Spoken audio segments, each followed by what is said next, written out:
Hello दोस्तों, स्वागत है आप सबका एक बार फिर से चैनल पर। यहाँ पर हम लोगों ने पिछली वीडियो में ज्योग्राफी से संबंधित यानी इंडियन ज्योग्राफी, भारत के भूगोल को देख रहे हैं। जो इंपॉर्टेंट टॉपिक्स हैं आपके एग्जाम के लिए, उसका एक प्रकार से रिवीजन वीडियो, ठीक है। इसमें यार हम डिटेल से नहीं पढ़ने वाले हैं, केवल जो टॉपिक्स इंपॉर्टेंट है। आप लोगों ने यदि प्रीवियस एग्जाम दिए होंगे तो आप लोग समझ सकते हैं कि जो भी टॉपिक्स कराए जा रहे हैं 100% इनसे आपको क्वेश्चन पिछले एग्जाम्स में देखने को मिला है। यूपीपीएससी के किसी भी एग्जामिनेशन हो, खासकर आरओ हो या प्रीलिम्स का एग्जामिनेशन हो, ठीक है। पीसीएस का 100% यहाँ से क्वेश्चन पूछा गया है, या फैक्ट पूछा गया है मिलान करने को, या तो आपको डायरेक्ट कॉन्सेप्ट से भी क्वेश्चन पूछे गए हैं, ठीक है। तो यहाँ पे देखिए, हम लोगों ने पिछली वीडियो में यहाँ तक कवर कर लिया था। इस वीडियो में हम लोग भारत के मानसून का आगमन है जो कि हम लोग देखने वाले हैं। यहाँ से आगे हम जो पढ़ेंगे तो यहाँ पर देखिए, भारत के मानसून का आगमन जो है कैसे क्या होता है, यहाँ पर डायरेक्ट क्वेश्चन आपसे पूछा जा सकता है, ठीक है। तो यहाँ पर देखिए, भारत में होने वाली जो वर्षा होती है मानसूनी प्रकार की होती है, ठीक है, जो जून से सितंबर के दौरान सामान्यतः होती है, ठीक है। जून के जो प्रथम सप्ताह होता है 1 जून के आसपास आप लोग सामान्यतः देखते हैं। भारत का जो मौसम विभाग है वो जानकारी देता है कि मानसून कब तक आएगा। तो आप लोगों ने सामान्यतः देखा होगा, आप लोग यदि करंट अफेयर फॉलो करते होंगे तो आप लोगों ने देखा होगा कि जून के महीने में कहा जाता है कि 1 जून से 7 जून के मध्य में जो कि मानसून आने वाला है। तो यहाँ पे देखिए, जून के प्रथम सप्ताह में मानसूनी हवाएं जो है कहाँ से स्टार्ट होती है, ये चीज़ ध्यान दीजिए। केरल से जो कि स्टार्ट होती है, ये चीज़ आपको जो है ध्यान देना है। सर्वप्रथम देखिए, मानसूनी हवाएँ जो हैं केरल के तट पर टकराती है, जिसे हम लोग मानसून प्रस्फोट कहते हैं, ठीक है, बस्ट ऑफ मानसून कहते हैं। ये चीज़ ध्यान दीजिएगा, ये डायरेक्ट आपके कथन में क्वेश्चन पूछे जा सकते हैं, ठीक है। ये चीज़ जो है आपको ध्यान देना। भारत में देखिए, वर्षा के अनुपात की बात कर लेते हैं कि सबसे ज़्यादा वर्षा किससे होती है। यहाँ पर डायरेक्ट पूछा जा सकता है, पूछ लेगा क्रोनोलॉजी में लगाइए कि वर्षा जो है सर्वाधिक किससे होती है और किससे कम में होती है। देखिए, सबसे ज़्यादा वर्षा दक्षिणी पश्चिमी मानसून से होती है, ये चीज़ जो है आपको ध्यान देना है। इसके बाद प्रत्यावर्तित जो लौटता हुआ मानसून होता है उससे होती है 13%। इसके बाद जो है आपका 10% होती है मानसून पूर्व स्थानीय चक्रवाती वर्षा, चक्रवात से जो वर्षा होती है। पश्चिमी विक्षोभ से सबसे कम वर्षा है जो कि देखने को मिलती है, लगभग 3%। ये चीज़ जो है आपको ध्यान देना है, ठीक है। समुद्र से देखिए, दूरी बढ़ने के साथ साथ जो है मानसूनी वर्षा घटती जाती है। देखिए, समुद्र से दूरी बढ़ेगी, सही बात है। देखिए, समुद्र से जब बादल पानी को ऊपर संग्रहित करके ऊपर ले जाते हैं तो जब तक समुद्र के नज़दीक होते हैं तो उनके पास मात्रा ज़्यादा रहती है, लेकिन जैसे जैसे समुद्र से दूर जाते जाएंगे तो उनके पास वर्षा की मात्रा घटती जाएगी बादलों में। तो जिसके देखिए, आप लोग सामान्यतः भी अपना दैनिक जीवन के भी विवेक को लगाएंगे ना, दिमाग को थोड़ा सा जिसे कहते हैं देहातीपन से, बिल्कुल शुद्ध आप इसे समझेंगे कि हमारे घर में कोई चीज़ें चल रही उनसे आप समझेंगे तो आप लोगों को अच्छे से ज्योग्राफी समझ में आएगी। तो यहाँ पर देखिए, समुद्र से जैसे जैसे दूरी बढ़ती जाएगी वैसे वैसे मानसूनी वर्षा घटती जाती है।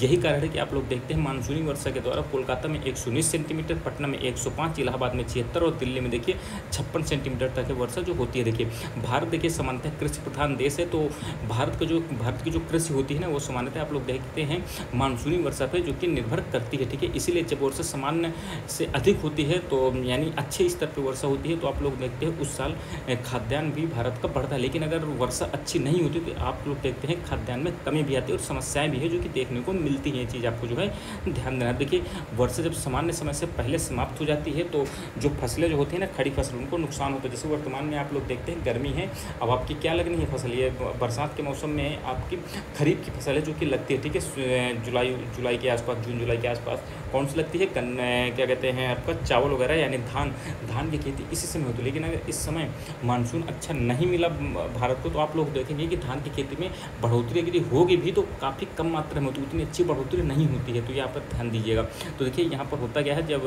सामान्य समय से पहले जो है वर्षा समाप्त हो जाती है तो खड़ी फसलों को काफ़ी ज़्यादा नुकसान होता है और शीतकालीन फसलों के बुआई में कठिनाई भी है जो कि आती है, जो कि धान की खेती में देखने को मिलती भी है सामान्यतः, आप लोग यदि देखे होंगे, ठीक है। तो आप देख सकते हैं, यहाँ से देखिए, यहाँ से मानसून चढ़ता है, ये क्या है, दक्षिणी पश्चिमी मानसून ऐसे चढ़ता है, ठीक है, ऐसे जाता है, ऐसे जाता है। यहाँ पर देखिए अरावली की पहाड़ियाँ पड़ जाती हैं, ठीक है। तो आप लोग देखिए, यहाँ पर जाता है ना, तो इस तरफ राजस्थान के जो है पश्चिम तरफ बरसात देखने को नहीं मिलती है, ठीक है।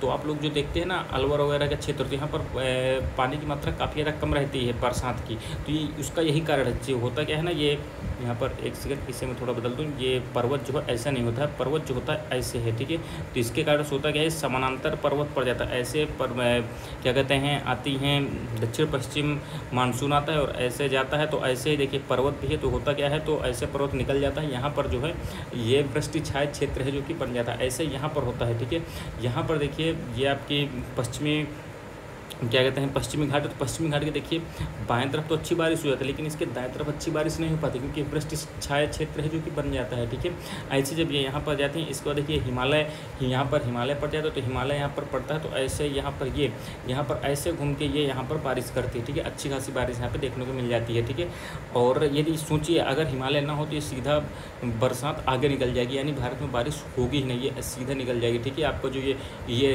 उत्तर प्रदेश का उत्तराखंड का एरिया है जो कि आपको खाली पड़ रह जाएगा। ये चीज़ जो है आपको ध्यान देना। सोच सकते हैं आप लोग कि हिमालय भी कितना ज़्यादा महत्वपूर्ण है हमारे क्या कहते हैं देश में मानसून लाने के लिए और मानसून की वर्षा कराने के लिए। अब देखिए जब ऐसे घूमता है, अब यहाँ पर होता क्या है, ऐसे जब ये वापस यहाँ से फिर जब वापस आता है, इसे हम लौटता हुआ मानसून भी है जो कि कहते हैं, और लौटते हुए मानसून में है जो कि आपको यहाँ पर तमिलनाडु में बारिश है जो कि देखने को मिलती है। ये चीज़ जो है आपको ध्यान देना है। ठीक है, और क्या चाहिए, अब देखिए जेट स्ट्रीम सिद्धांत बहुत ही महत्वपूर्ण है आपके एग्जामिनेशन के लिए। ये क्या होता है, देखिए यह ऊपरी वायुमंडल में अति तीव्र गति से चलने वाली वायु प्रवाह प्रणाली है जो कि निम्न वायुमंडल के मौसम को भी प्रवाहित करती है। ठीक है, यानी क्या होता है, ये ऊपरी वायुमंडल में अति तीव्र यानी काफ़ी ज़्यादा तेज़ी से चलने वाली वायु प्रवाह प्रणाली है, और ये नीचे जो वायुमंडल है उसके मौसम को भी प्रभावित करता है। इसके देखिए इस सिद्धांत के अनुसार होता क्या है, तो उष्णकटिबंधीय जो पूर्वी जेट स्ट्रीम होती है, इनके द्वारा भारत में जो दक्षिण पश्चिम मानसून है इसकी उत्पत्ति होती है, तथा उपोष्णकटिबंधीय पश्चिमी जेट स्ट्रीम के द्वारा उत्तर पूर्वी मानसून की उत्पत्ति में मदद होती है। ठीक है, अब देखिए उष्णकटिबंधीय पूर्वी जो जेट स्ट्रीम दो प्रकार का होता है, एक उष्णकटिबंधीय होता है पूर्वी जेट स्ट्रीम और एक होता है आपका उपोष्णकटिबंधीय पश्चिमी जेट स्ट्रीम। अब देखिए जो उष्णकटिबंधीय पूर्वी जेट स्ट्रीम है इसके द्वारा भारत में दक्षिण पश्चिम मानसून की उत्पत्ति हो, जो मैंने अभी आपको बताया था ना, यहाँ पर ये जब यहाँ से जाता है केरल की तरफ से उठता हुआ, तो ये क्या करता है, इसी की उत्पत्ति होती है। ठीक है, कि दक्षिण पश्चिम मानसून की उत्पत्ति किसके द्वारा होती है, ध्यान दीजिएगा, उष्णकटिबंधीय पूर्वी जेट स्ट्रीम के द्वारा। अब वहीं यदि आ जाए उत्तर पूर्वी मानसून की उत्पत्ति कैसे होती है, जो शीतकाल में आप लोगों का मानसून आता है, ठीक है, बारिश कम होती है हालांकि, तो ये किसके कारण से होती है, तो उपोष्णकटिबंधीय पश्चिमी जेट स्ट्रीम के कारण है जो कि होती है। ठीक है, ये है उष्णकटिबंधीय पूर्वी जेट स्ट्रीम, ये है उपोष्णकटिबंधीय पश्चिमी जेट स्ट्रीम। ये चीज़ जो है आपको ध्यान देने की, यहाँ पर ट्रिक से याद कर लीजिएगा, यहाँ पर पूर्वी है तो यहाँ पर पश्चिमी हो जाएगा, यहाँ पर देखिए आपका दक्षिण पश्चिम है तो यहाँ पर पूर्वी हो जाएगा। ये चीज़ जो है आपको अपोजिट ध्यान रखना है। ठीक है, तो आप इसे कर ले जाएंगे। देखिए शीतकाल में क्या होता है, पूरे पश्चिम तथा मध्य एशिया में उपोष्णकटिबंधीय पश्चिमी जेट स्ट्रीम जो है पश्चिम से पूर्व की ओर है जो कि प्रभावित होता है, यानी पश्चिम से पूर्व ऐसे। ठीक है, ये चीज़ जो है आपको ध्यान देना। और जब यह तिब्बत के पठार में पहुँचता है तो अवरोध के कारण दो शाखाओं में जो कि बढ़ जाता है। एक शाखा जो है तिब्बत के पठार के उत्तर की ओर समानांतर बहने लगता है और दूसरी शाखा जो है हिमालय के दक्षिण में पूरी की ओर जो कि चलने लगता है, जिसके कारण से भारतीय उपमहाद्वीप में पश्चिमी विक्षोभ है जो कि लगता है, और पश्चिमी विक्षोभ से भी आप लोग देखते हैं पानी आपका बरसात जो है होती है। ये चीज़ जो है आपको पता होनी चाहिए। ठीक, तो यहाँ पर तो आप यहाँ पे देख सकते हैं। ठीक है, ये देखिए ये इक्वेटर है ना, ये देखिए इक्वेटर, ये समर की बात हो रही है। समर में देखिए मैंने आपको बताया ना कि यहाँ से ऐसे दक्षिण पूर्वी मानसून ऐसे जाता है। ठीक है, तो दक्षिण पश्चिम मानसून जो आपका ये जाता है तो यहाँ से ऐसे जाता है, ये देखिए ये ऐसी हवा जाती है, ये ITCZ है यहाँ पर। ठीक है, और ये ऐसे गया ऐसे गया ऐसे गया, तो यहाँ पर वापस भी ऐसे होने लगता है। जब देखिए विंटर आता है तो विंटर में ऐसे देखिए लौटता हुआ मानसून ऐसे आता है।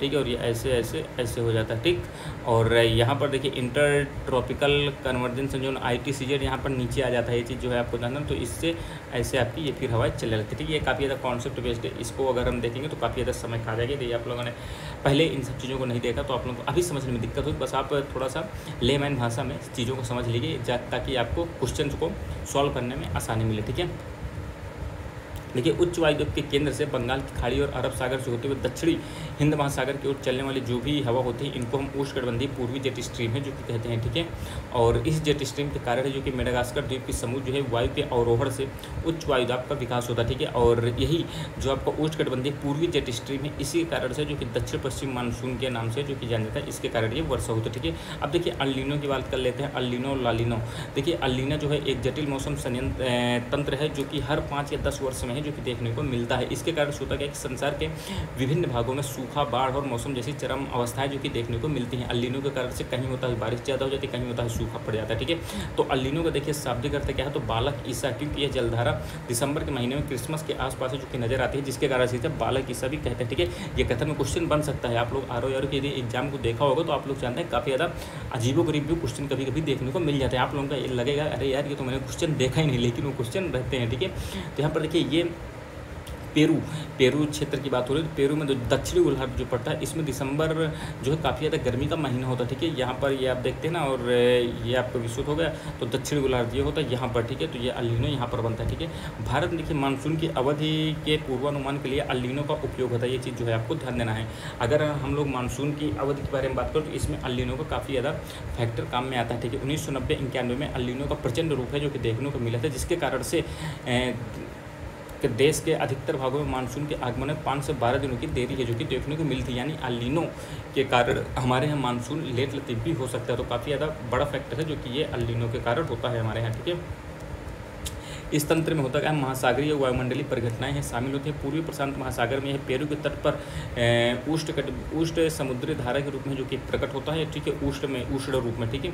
और इससे भारत सहित अनेक स्थानों का मौसम जो कि प्रभावित होता है। अल नीनो जो होता है भूमध्य रेखीय उष्ण समुद्री धारा का विस्तार मात्र है जो अस्थायी रूप से ठंडी पेरुवियन अथवा हम्बोल्ट धारा को ये प्रतिस्थापित है जो कि कर जाता है। यह धारा करती क्या है, तो पेरू तट के जल का तापमान 10 डिग्री सेंटीग्रेड तक बढ़ा देता है, जिससे देखिए होता क्या है, तो भूमध्य रेखा के क्षेत्र का जो वायुमंडलीय परिसंचरण है इसमें विकृत आ जाती है और समुद्री जल के वाष्पन में अनियमितता आ जाती है। आप समझिए जब 10 डिग्री तापमान जो है इसका बढ़ जाएगा 10 डिग्री सेल्सियस, आप समझिए 10 डिग्री सेल्सियस काफ़ी बड़ी चीज़ है, जिसके कारण होता है तो समुद्री जल के वाष्पन में अनियमितता है जो कि देखने को मिलती है। भूमध्य रेखीय जो वायुमंडल परिसंचरण है इसमें भी विकृति आ जाती है और जो प्लवक की मात्रा में कमी हो जाती है, जिससे समुद्र में मछलियों की संख्या का भी घट जाती है, क्योंकि जब गर्मी ज़्यादा बढ़ जाएगी तो उससे होता क्या है, मछलियों को भी समस्या आती है और उनकी मृत्यु होने लगती है, ठीक है। तो ये चीज़ जो है आपको ध्यान देना। गर्मी के दिनों में देखिए हिंद महासागर के जलीय सतह में 2 भिन्न भाग में अलग अलग तापीय स्थिति है जो कि देखने को मिलती है, ठीक है।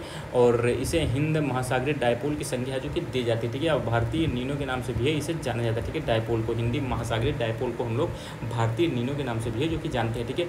हिंद महासागर जो डायपोल है इस ये मुख्यतः 2 प्रकार का होता है, एक सकारात्मक और एक नकारात्मक, ठीक है। सकारात्मक हिंद महासागरीय डायपोल क्या होता है, यह जो उष्णकटिबंधीय पश्चिमी हिंद महासागर यानी अरब सागर के तापमान को पूर्वी हिंद महासागर के तापमान से अधिक होता है, ये चीज़ जो है आपको ध्यान देना है। इसमें सकारात्मक क्या होता है, जो पूर्वी आपका पश्चिमी हिंद महासागर है, ठीक है, पश्चिमी हिंद महासागर इसका तापमान जो होता है पूर्वी हिंद महासागर के तापमान से काफ़ी ज़्यादा अधिक होता है। और सकारात्मक हिंद महासागर डायपोल जो है भारतीय मानसून के लिए अनुकूल परिस्थिति का निर्माण है जो कि करता है, ये चीज़ जो है आपको ध्यान देना है, देखिए।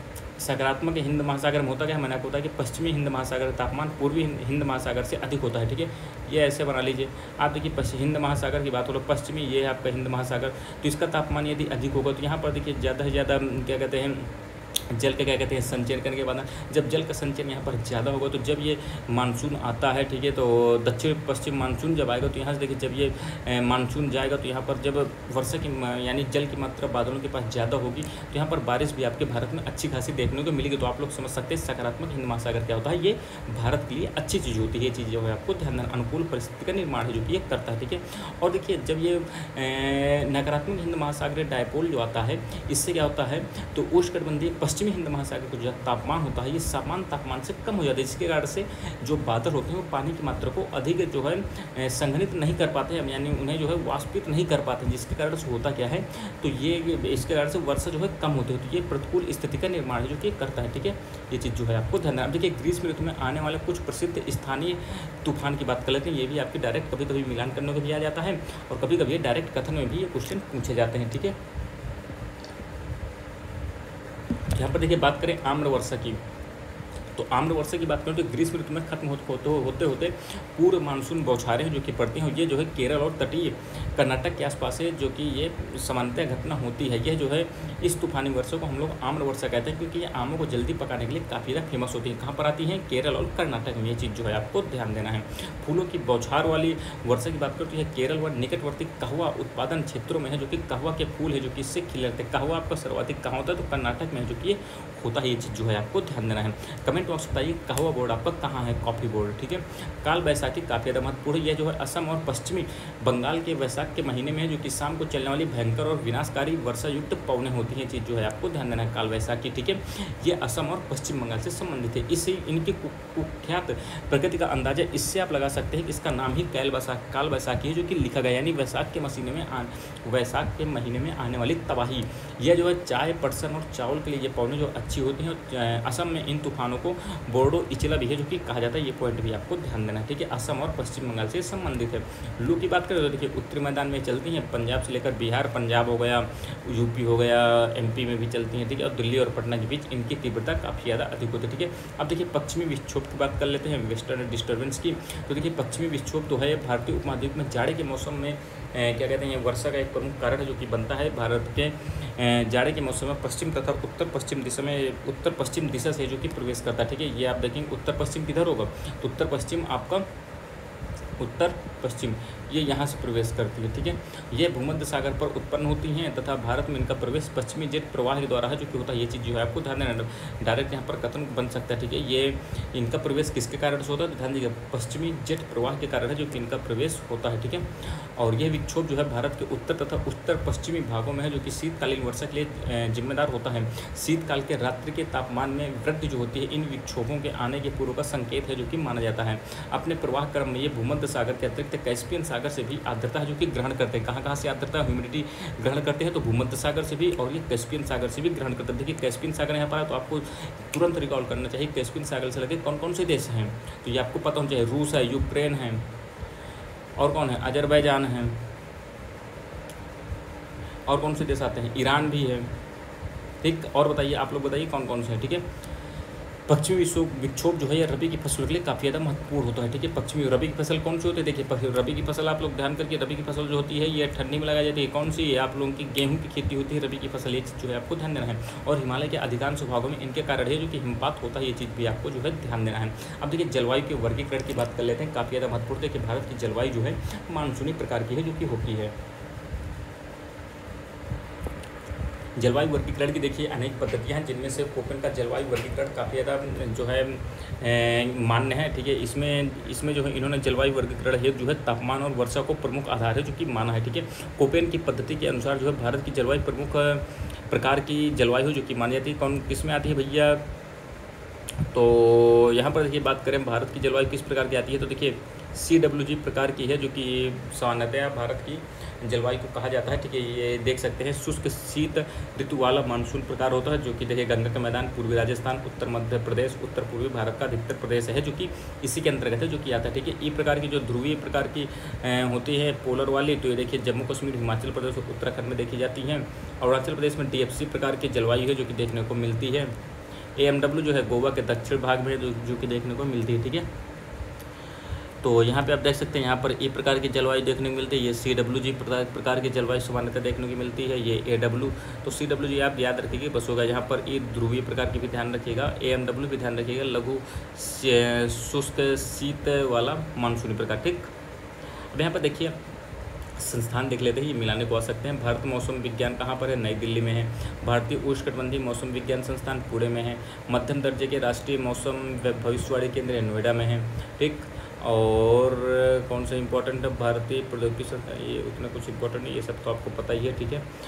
IIT Kanpur, IIT Kharagpur, IIT Delhi, IIT Bhubaneswar, ठीक है। IISc जो है साइंस वाला जो है सेंटर कहाँ है भैया, ये तो बेंगलोर में है, ठीक। और क्या महत्वपूर्ण है, बनारस हिंदू विश्वविद्यालय, तो सिंपल सी बात है, कोई बहुत बड़ी चीज़ नहीं है। प्रभावित करने वाले कारक तो आपको पता ही होंगे, ठीक है, आराम से आप इसे लगा लेंगे। देखिए मृदा की बात कर लेते हैं, काफ़ी ज़्यादा महत्वपूर्ण है, सॉइल से भी आपको क्वेश्चन देखने को मिल जाते हैं, ठीक है। तो यहाँ पर देखिए सॉइल देखिए उत्पत्ति के आधार पर और भौगोलिक विस्तार के आधार पर है, ठीक है। ICAR देखिए स्थापित कब होता है, 1956 में स्थापित होता है। उत्पत्ति के आधार पर देखिए स्थानजन्य मृदा और परिवाहित मृदा होती है। स्थानजन्य में दो प्रकार की, मंडलीय मृदा और अंतःमृदीय। मंडलीय मृदा में देखिए लाल मृदा आती है, लेटराइट आती है। इसके अलावा अंतःमंडलीय में काली मृदा, पर्वतीय मृदा, सैलाइन, अल्कलाइन, पीट मृदा आती है, ठीक है। और परिवहित मृदा में देखिए जलोढ़ आती है, मरुस्थल आती है, ठीक। और ऐसे ही देखिए इसमें भी आती है, देखिए जो इम्पोर्टेंट उन्हें हम देख लेते हैं। तो देखिए जलोढ़ मृदा की बात करें तो ये हिमालय से निकलकर जो भी नदियाँ आती हैं ये अपने अवसादों को लाती हैं, जिसके कारण से अवसाद से कारण जो भी निक्षेप उनसे निक्षेप बचता है नीचे जो है नदियों का, तो जब वो नदियाँ निकल जाती हैं तो होता क्या है, उसके बाद जो है उसमें गाद रह जाती है, ठीक है। इसे हम कांप मृदा या कछारी मृदा जो कि कहते हैं, ठीक है। भारत में उत्तरी मैदान में जलोढ़ मृदा का सर्वाधिक विकास है जो कि होता है, ठीक है, उत्तरी मैदान में। इसके अतिरिक्त जो तटीय मैदान और प्रायद्वीपीय भारत के नदी बेसिन और डेल्टाई भाग में है उसमें भी ये मृदा देखने को है, जो कि थोड़ी बहुत बहुत देखने को मिल जाती है, लेकिन सामान्यतः ये उत्तरी मैदान में ही है जो कि देखने को मिलती है। इस मिट्टी के विस्तार की बात करें तो 15 लाख वर्ग किलोमीटर है जो कि इसका विस्तार है, और भारत में सबसे अधिक जलोढ़ मृदा ही है जो कि देखने को मिलती है। चीज़ जो है आपको ध्यान देना है। इसमें जो है देखिए खनिज विविधता भी काफ़ी ज़्यादा होती है और अन्य मिट्टियों की अपेक्षा काफ़ी ज़्यादा लाभदायी होती है, और इस प्रकार की मृदा जो है ये गहन कृषि के लिए काफ़ी ज़्यादा फेमस होती है। ठीक है, ये पॉइंट ध्यान दीजिएगा। इसमें जो है पोटाश जो है काफ़ी ज़्यादा मात्रा में होती है और चूने की पर्याप्त मात्रा जो कि इसमें पाई जाती है। ठीक है, पोटाश और चूने की मात्रा इसमें पाई जाती है, लेकिन फास्फोरस, नाइट्रोजन और ह्यूमस की इसमें कमी होती है। ठीक है, फास्फोरस, नाइट्रोजन और ह्यूमस की इसमें कमी होती है। ये पॉइंट जो है आपको ध्यान देना है। ठीक है, बलुई जो दोमट मृदा होती है इसकी जलधारण क्षमता जो कि काफ़ी ज़्यादा कम होती है। ठीक है, और जबकि जो चिकनी जलोढ़ मिट्टी होती है इसमें जलधारण क्षमता जो कि काफ़ी ज़्यादा अधिक होती है। ठीक है,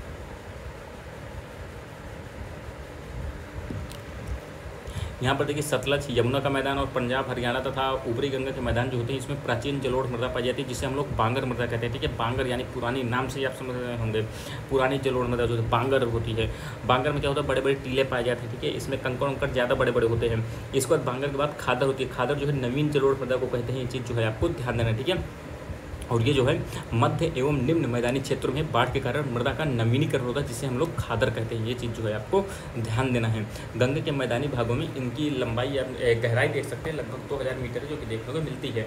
इस मिट्टी में देखिए गेहूँ, गन्ना, जौ, दालें, तिलहन, गंगा ब्रह्मपुत्र घाटी में जो जूट की फसलें भी जो कि इससे होती हैं। ठीक है, अब यहाँ पर देखिए जो जलोढ़ मृदा है ये भाबर, तराई, बांगर और खादर प्रकार की होती है। ठीक है, भाबर जो होता है इसमें बड़े बड़े टीले होते हैं, तराई जो होती है इसमें छोटे छोटे टीले होते हैं, बांगर जो पुरानी मृदा को कहते हैं, खादर जो है हम किसे कहते हैं तो नवीन जलोढ़ मृदा को जो कि कहते हैं। देखिए मिट्टी में पोषक तत्वों की बात कर लेते हैं, इससे भी क्वेश्चन बन जाता है। देखिए प्राथमिक पोषक तत्व कौन कौन, इसमें देखिए ये चीज़ ध्यान दीजिएगा, पौधों की वृद्धि और विकास के लिए और खेत में जो हम लोग अनाज उगाते हैं तो इनके लिए देखिए 18 पोषक तत्वों की है जो कि आवश्यकता होती है। इन्हें 3 भागों में जो कि विभाजित किया गया है। एक है प्राथमिक पोषक तत्व, दूसरा है द्वितीयक पोषक तत्व, तीसरा है सूक्ष्म पोषक तत्व। प्राथमिक पोषक तत्व में देख सकते हैं फास्फोरस, नाइट्रोजन, पोटास और ऑक्सीजन, कार्बन, हाइड्रोजन आता है। द्वितीयक पोषक तत्व में मैग्नीशियम, कैल्शियम, सल्फर आता है। सूक्ष्म पोषक तत्व में मैग्नीज हो गया, बोरान हो गया, आयरन, तांबा, जिंक, मॉलिब्डेनम, कोबाल्ट, क्लोरीन, ये सब आते हैं। ठीक है, जिस मृदा में देखिए नाइट्रोजन की कमी रहती है उसमें जो कीटभक्षी पौधे जैसे ड्रोसेरा, घटपरडी, विनस, फ्लाइट ट्रैप इत्यादि है जो कि उगते हैं तथा नाइट्रोजन की पूर्ति अन्य जीवों के भक्षण से जो कि करते हैं। ठीक है, तो ये चीज़ जो है आपको ध्यान देना है। जिसमें जो है नाइट्रोजन की कमी होती है उसमें अनेक कीटभक्षी पौधे हैं जो कि पाए जाते हैं, और ये नाइट्रोजन की पूर्ति अन्य जीवों का भक्षण करके है जो कि करते हैं। ये चीज़ जो है आपको ध्यान देना। देखिए मृदा के पोषक तत्व तो उनके कार्य की बात कर लेते हैं। तो देखिए फास्फोरस कहे के काम आता है। देखिए ये मोस्ट इंपॉर्टेंट है आर के लिए, कई बार एग्जाम में पूछा जा चुका है, आप लोगों ने यदि प्रीवियस ईयर क्वेश्चन पेपर दिया होगा। जो देखिए फास्फोरस आपका पाया जाता है ना तत्व, NPK काफ़ी ज़्यादा महत्वपूर्ण है तीनों तत्व मिट्टी के लिए। फास्फोरस में देखिए जड़ों का विकास, ऊर्जा संग्रहण और शीघ्र फल पकाने में फास्फोरस की आवश्यकता होती है। कई बार क्वेश्चन पूछा गया है फल को पकाने में आवश्यकता की, इसको फल F यानी फास्फोरस, ये चीज़ जो है आपको ध्यान ट्रिक है याद करने के लिए। ठीक है, ये आपको क्वेश्चन पूछा जा चुका है। वृद्धि एवं प्रोटीन उत्पादन कौन सा, नाइट्रोजन। पोटेशियम रोग प्रतिरोधक क्षमता बढ़ाता है और पानी का उचित अवशोषण, पानी, P फॉर पोटेशियम, ये चीज़ जो है आपको ध्यान देना है। F है फा से फास्फोरस, ये चीज़ जो है आपको ध्यान देना है। ऐसे आपको ट्रिक रखना है कि आपको जल्दी से जल्दी चीज़ें याद हो सकें। सल्फर प्रोटीन एवं तेल निर्माण में सहायक होता है, चीज़ जो है आपको ध्यान देना। मैग्नीशियम क्या करता है तो पौधे में लोहे के अवशोषण में सहायता करता है। क्लोरोफिल का यह मुख्य तत्व होता है, ये चीज़ जो है आपको ध्यान देना है। ये भी कई बार पूछा जा चुका है कि क्लोरोफिल में मुख्य तत्व कौन सा होता है तो मैग्नीशियम होता है, ये चीज़ जो है आपको ध्यान देना है। क्लोरोफिल उत्पादन और शोषण के लिए Fe लोहे की आवश्यकता होती है। ठीक है, दलहनों में नाइट्रोजन स्थिरीकरण के लिए मॉलिब्डेनम की आवश्यकता होती है। ठीक है, नाइट्रोजन स्थिरीकरण और विटामिन B12 जिसे हम साइनोकोबालामिन कहते हैं, इसके निर्माण के लिए जो है कोबाल्ट की आवश्यकता होती है। ठीक है, और सूखा प्रतिरोध में वृद्धि यानी सूखे से लड़ने के लिए जो प्रतिरोधक क्षमता होती है पौधों में, तो ये आपके सोडियम इसके लिए महत्वपूर्ण होता है। जिंक भी ध्यान दीजिएगा, जिंक जो है एंजाइम सक्रियता और प्रोटीन संश्लेषण के महत्वपूर्ण है। ठीक है, भारत में देखिए प्रमुख मिट्टियों की बात कर लेते हैं तो ये आप देख सकते हैं वन जलोढ़ मृदा देख सकते हैं, ये पूरा एरिया है जो कि जलोढ़ मृदा में ही है आपका आता है। ठीक है, यहाँ पर देखिए आप पंजाब हो गया, हरियाणा हो गया, उत्तर प्रदेश हो गया, बिहार हो गया, उत्तराखंड का भी एरिया थोड़ा बहुत आता है। ठीक है, और काली मृदा की बात करें, काली मृदा आपकी थोड़ी बहुत पाई जाती है, लेकिन लाल और पीली मृदा भी देख सकते हैं काफ़ी बड़े क्षेत्र में जो कि देखने को आपको मिलती है। ठीक है, ये चीज़ जो है आपको देख सकते हैं। अब यहाँ पर क्या महत्वपूर्ण है आपके लिए, देखिए मृदा स्वास्थ्य कार्ड यहाँ पर यह ध्यान दीजिएगा। सॉइल हेल्थ कार्ड काफ़ी ज़्यादा महत्वपूर्ण है, 2015 में आती है। ऐसे ही किसान क्रेडिट कार्ड ध्यान दीजिएगा, ये 1998-99 है जो कि आई थी, ठीक है, 1998-99 में। ऐसे ही मृदा स्वास्थ्य कार्ड जो है ये सॉइल हेल्थ कार्ड फरवरी 2015 में आई थी, ठीक है, और इसे सूरतगढ़ राजस्थान से जो कि स्टार्ट किया गया था। इसका उद्देश्य 3 साल में 14 करोड़ से अधिक किसानों को मृदा स्वास्थ्य कार्ड उपलब्ध कराना इसका लक्ष्य रखा गया था। इससे काम क्या किया जाना था, सॉइल हेल्थ कार्ड। तो यह कार्ड जो है किसी खेत विशेष की मृदा के पोषक तत्वों की स्थिति को बताता था और उसकी उर्वरता में सुधार करने के लिए जरूरी पोषक तत्वों के उचित मात्रा की सिफारिश भी है जो कि करता है, ठीक है। अब देखिए भारत की मृदा और उनसे इंपॉर्टेंट चीज़ें हैं जो कि शॉर्ट में हम देख लेते हैं, इसी से आपके क्वेश्चन बनने के चांस है, ठीक है। तो यहाँ पर देखिए जलोढ़ मृदा जो होती है देश के लगभग 40% एरिया में यही आपकी जलोढ़ मृदा है जो कि पाई जाती है। और क्षेत्र कौन सा है, सिंधु गंगा ब्रह्मपुत्र का जो दोआब क्षेत्र है ये आपका पाया जाता है। मुख्य फसलें इसमें कौन कौन सी होती हैं, देखिए धान होता है, गेहूँ, गन्ना, आलू, तिलहना और तिलहन की फसलें होती हैं।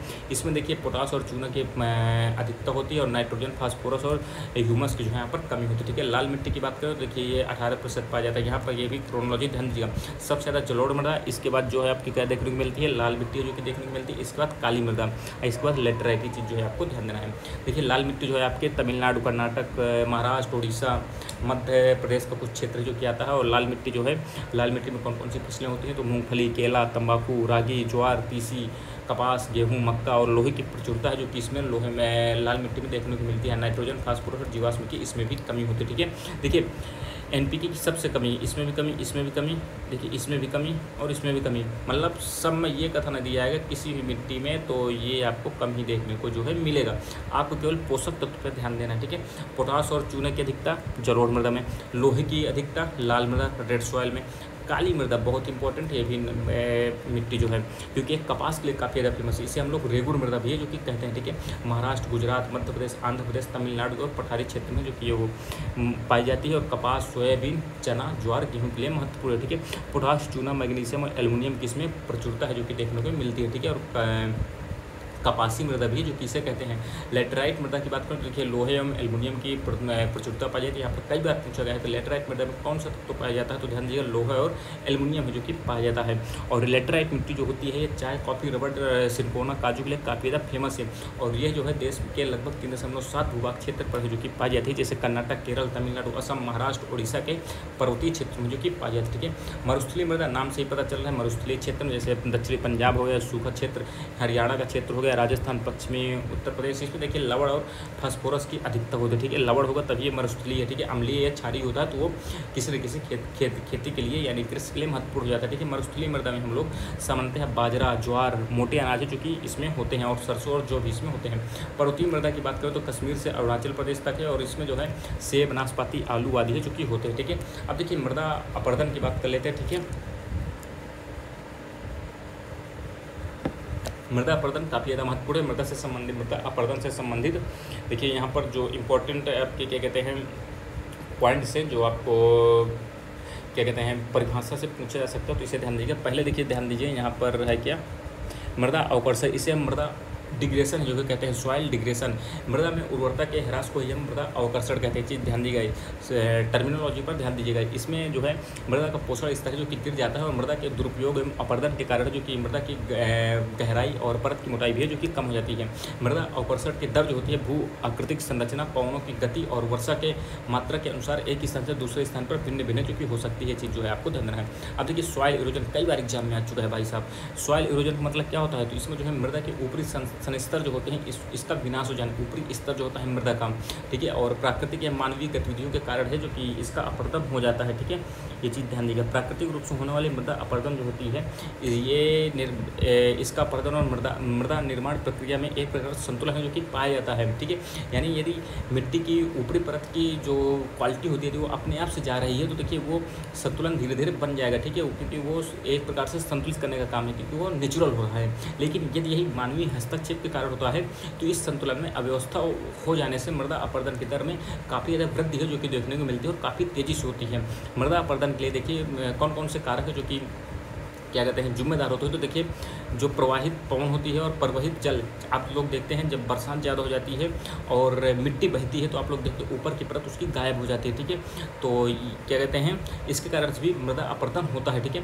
प्रवाहित पवन है, जब हवा बहुत तेज चलती है तो आप लोग देखते हैं धूल के रूप में है जो मृदा उड़ जाती है, ठीक है, ऊपर की सूखी हुई जो धूल होती है।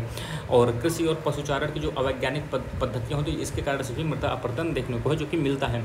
मानव बस्ती का जब निर्माण होता है इसके कारण से भी होता है। ये डायरेक्ट आपसे क्वेश्चन बन सकता है कि मृदा अपरदन के लिए कौन से उत्तरदायी कारक है या नहीं है, ये चीज़ जो है आपको ध्यान देना है। अब देखिए मृदा अपरदन के कारण निर्वनीकरण, ठीक है, यानी वनों का काटा जाना, अत्यधिक पशुचारण, जलीय अपरदन, ये सब चीज़ें हैं, ये चीज़ ध्यान दीजिए, कई बार क्वेश्चन आ चुका है, ये चीज़ जो है आपको ध्यान देना है, ठीक है।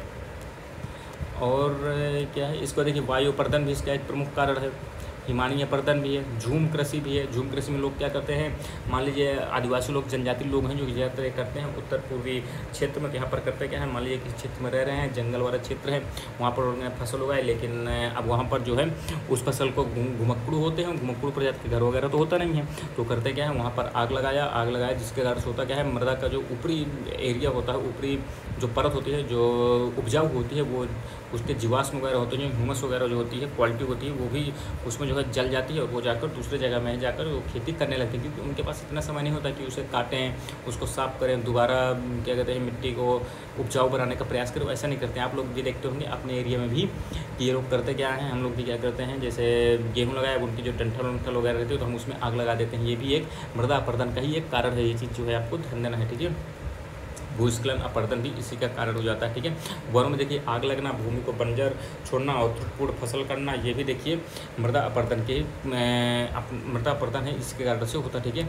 अब मृदा अपरदन के देखिए 4 चरण की बात मोस्ट इंपॉर्टेंट भैया, मृदा अपरदन कितने प्रकार से जो कि होता है, एक तो होता है स्प्लैश इरोजन, एक होता है सीट इरोजन, एक होता है रील इरोजन, एक होता है गली इरोजन और एक होता है स्ट्रीम चैनल इरोजन। इनका हिंदी क्या कहते हैं याद रखिएगा, हिंदी से आपको समझ में आए, बूंद अपरदन, परत अपरदन, रील अपरदन, अवनालिका अपरदन, धारा चैनल अपरदन, ठीक है। तो यहाँ पर देखिए बूंद अपरदन जो होता है ये मृदा अपरदन का प्रथम चरण है, ये चीज़ जो है आपको ध्यान है। इनके जो है क्रोनोलॉजी ध्यान दीजिएगा, ऊपर से नीचे, नीचे से ऊपर, पहले देखिए स्प्लाश होता है, फिर सीड, फिर रील, फिर गली, फिर इसके बाद क्या होता है धारा चैनल, स्ट्रीम चैनल, ये चीज़ जो है आपको ध्यान देना है, ठीक है। पहले बूंद के रूप में गायब होती है, बूंद बारिश के बूंदों के प्रतिघात से मृदा कर जो है वियोजित हो जाती है, जिससे मृदा की ऊपरी परत जो होती है विघटित हो जाती है। आप लोग देखते हो कि जब बरसात होती है तो आप लोग देखते हैं मिट्टी में जब वो पानी गिरता है तो आप लोग दाने दाने थोड़ी थोड़ी जगह बचती है, तो वो भी एक मृदा अपरदन का कारण होती है। इसको देखिए परत अपरदन होती है। अपरदन में ये बूंदों के निरंतर जब प्रयास निरंतर प्रहार होता है, लगातार बारिश होती है, आप लोग देखते हैं ऊपर की परत जो है पूरी की पूरी गायब हो जाती है मिट्टी की। आप लोग इन सब चीज़ों को ना दैनिक जीवन में भी अच्छे से देखेंगे तो आप लोगों को समझ में आएगा किस कारण से सब चीज़ें होती हैं। तो ये परत अपरदन का एक कारण हो जाती है। इसको देखिए रील अपरदन क्या होता है, इस अपरदन के अंतर्गत तेज गति से जब बहता हुआ जल जो है छोटी और कम गहरी नालियाँ बनाकर जो है बहने लगती हैं, तो यह जो है क्या कहते हैं देखने को मिलता है। ये जो है कृषि भूमि और अतिचारित भूमियों पर है जो कि देखने को मिलता है। रेल अपरदन में आप लोगों ने देखा होगा, जैसे आप लोग के खेत में ही है और थोड़ी सी आप लोगों ने जगह दी है पानी बहने के लिए, तो आप लोग देखेंगे जब काफ़ी ज़्यादा बरसात हो जाती है तो इससे होता क्या है कि छोटी और कम गहरी नालियाँ अगर यदि आप बनाते हैं तो उससे भी रील जो इरोजन होता है ना मिट्टी का, उसे हम लोग रील इरोजन कहते हैं। चीज़ जो है आपको ध्यान देना। अब यही जब रील अवरोधन अपरदन जो है आप लोगों का बड़ी नालियाँ और विस्तृत हो जाती हैं, यानी नालियाँ आप लोग बड़ी बना देते हैं, तो ये अवनालिका अपरदन के रूप में है जो कि आप लोगों की मिट्टी का इरोजन है जो कि होता है, ठीक है। इसे उत्खात भूमि भी है जो कि कहा जाता है, जैसे चंबल का बीहर प्रदेश होता है, ये अवनालिका का एक प्रमुख उदाहरण, ये चीज़ भी है आपको ध्यान देना है। इसको देखिए धारा चैनल अपरदन, ये क्या होता है एक मोटी धारा के रूप में जब प्रभावित होती है और चैनल को तब तक अपरदित करता है जब तक कि वह स्थिर ढाल जब तक प्राप्त ना कर ले, ठीक है, यानी अपने आप को ढाल न बना ले, तो ये धारा चैनल अपरदन का प्रकार है, ठीक है। अवनालिका अपरदन से प्रभावित जो 4 क्षेत्र कौन कौन से हैं, तो देखिए एक तो पंजाब का शिवालिक श्रेणी हो गया और चंबल का क्षेत्र हो गया जो चंबल यमुना दोआब हो गया, छोटा नागपुर, पठार और राजमहल पहाड़ियों के कुछ भाग भी इसका क्या कहते हैं एग्जाम्पल है। चीज़ जो है आपको ध्यान देना। देखिए मृदा संरक्षण के उपाय की बात कर लेते हैं तो मृदा संरक्षण ऐसी प्रक्रिया है जिसके अंतर्गत मृदा की गुणवत्ता को बनाए रखने का प्रयास किया जाता है और साथ ही साथ उसके सुधार पर भी जो कि काम किया जाता है। इसी के लिए देखिए 1953 में केंद्रीय मृदा संरक्षण बोर्ड भी है जो कि गठित किया गया था। ये चीज़ जो है आपको आपको ध्यान देना है। तो देखिए यांत्रिक उपाय क्या है, एक मेड़ बना दीजिए, यानी मिट्टी जाए ना, मेड़ देखते हैं गाँव में मेड़ बनी रहती है, ये भी एक बनाया जाता है, पत्थर की मेड़ बनाई जाती है, चट्टान की मेड़ बनाई जाती है। जैविक उपाय क्या होती है, फसल चक्र पर विशेष ध्यान दीजिए, यानी फसलों को आप लोग ऐसे लगे जिससे मिट्टी की उर्वरता भी बनी रहे, ठीक है। पट्टीदार खेती होती है, वर्मी कंपोस्ट, हरी एवं जैविक खाद का ज़्यादा से ज़्यादा प्रयोग करें, और कृषि वानिकी और वृक्षारोपण करते हैं तो इससे भी मृदा अपरदन जो है आपको रुकता है। सामाजिक उपाय क्या कर सकते हैं, अति चराई बंदी करें, यानी ज़्यादा से ज़्यादा अगर आप लोग ज़्यादा चराते हैं पशुओं को तो उसे थोड़ा सा कम करें। इसके बाद कुल्हाड़ बंदी करें और झूम खेती पर रोक लगाएं, और लोग सहभागिता यानी आपस में जब मिलकर इन सब चीज़ों का उपाय करेंगे तो आपको रिजल्ट भी देखने को मिल जाएंगे, ठीक है। तो ये हो गया। इसके बाद देखिए ये बहुत इंपॉर्टेंट भैया, ये टॉपिक भी बहुत इंपॉर्टेंट है, ठीक है। ये क्या कहते हैं, प्रकार हैं आपके, ठीक है, वनस्पति के प्रकार हैं और उनके एग्जाम्पल भैया कौन कौन से हैं, कौन सा पेड़ जो है किस वनस्पति से संबंधित काफ़ी ज़्यादा महत्वपूर्ण है। तो देखिए 250 सेंटीमीटर से अधिक जहाँ वर्षा होती है उसे हम लोग उष्णकटिबंधीय सदाबहार वन है जो कि कहते हैं, ठीक है। वनों के प्रकार हैं और इसमें कौन कौन से देखिए वृक्ष जो कि आते हैं, आबनूस, महोगनी, रोजवुड, रबड़, सिंकोना, बांस एक प्रकार की घास, ये चीज़ ध्यान दीजिएगा। बांस जो है एक प्रकार की घास है, ठीक है, ये चीज़ ध्यान दीजिएगा। 200 से 250 सेंटीमीटर के अंदर जो आते हैं उसे हम अर्ध सदाबहार है जो कि वनस्पति की श्रेणी में रखते हैं। इसके एग्जाम्पल कौन से हैं, साइडर, होलक, कैल, ठीक है, ये चीज़ जो है आपको ध्यान देना। 100 से 200 सेंटीमीटर में जो वर्षा जहाँ पर होती है उसे हम लोग उष्णकटिबंधीय आर्द्र पर्णपाती वन है जो कि कहते हैं। इसमें देखिए सागवान होता है, टीक होता है, साल होता है, शीशम होता है, चंदन, अर्जुन, सहतूत, ये चीज़ जो है आपको ध्यान देना है, इंपॉर्टेंट है, ठीक है। और ये चीज़ भी आपको ध्यान देना है। अबनूस, महोगनी, रोजवुड, रबड़, सिंकोना, बांस ये कैसे होते हैं, किस वनस्पति के प्रकार है, तो उष्णकटिबंधीय सदाबहार वनस्पति के प्रकार है। वैसे ऐसे ही सागवान, टीक, साल, शीशम, चंदन, अर्जुन, सहतूत ये उष्णकटिबंधीय आर्द्र पर्णपाती वन के प्रकार हैं। 100 से 200 सेंटीमीटर की वर्षा जहाँ पर होती है, ठीक है।